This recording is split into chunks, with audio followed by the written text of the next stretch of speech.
secret కట్టిరే ఒక్క ఇల్లు కట్టలేదు కానీ ఎన్ని ఇల్లు గులగొట్టిరు చూడురు మీరు ఒక్కసారి ఆ వీడియోలు చూడురు మూసీలో గులగొట్టిరు ఏడ పడితే ఆడపోయి ఇష్టం వచ్చినట్టు గరీబోళ్ళ ఇల్లు గులగొట్టిరు కేసీఆర్ ఉన్నప్పుడేమో 1,00,000 మందికి పట్టాలు ఇచ్చిండు కేసీఆర్ జీవో నంబర్ 58 59 కింద గరీబోళ్ళు తెలుసో తెలియకనో ఎక్కడన్నా ఒక గుడిసెనో ఒక చిన్న రేకుల షెడ్ వేసుకుంటే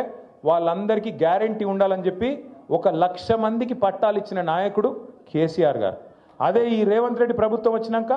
తప్పకుండా నాకు తెలిసి కొన్ని వేల ఇండ్లు కులగొట్టిరు కొన్ని వేల ఇండ్లు హైదరాబాద్లో కులగొట్టింది రేవంత్ రెడ్డి ప్రభుత్వం ఇందిరమ్మ రాజ్యం అంటే ఇండ్లు కులగొట్టుడా ఇందిరమ్మ రాజ్యం అంటే గరీబోని ఇల్లు లేకుండా చేసి ఆఖరికి వాళ్ళ పిల్లలు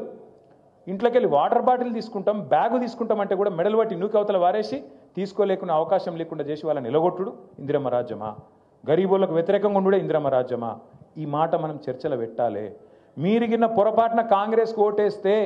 మీ ఇల్లు మీరు గూలగొట్టమని లైసెన్స్ ఇచ్చినట్టే అవుతుంది మరి మీ ఇష్టం హైడ్రా వస్తుంది బుల్డోజర్ వస్తుంది మీ ఇల్లు గూలగొడుతుంది ఆ తర్వాత మీరు ఎడవద్దు మమ్మల్ని అడగద్దు అనే మాట బరాబర్ చెప్పాలి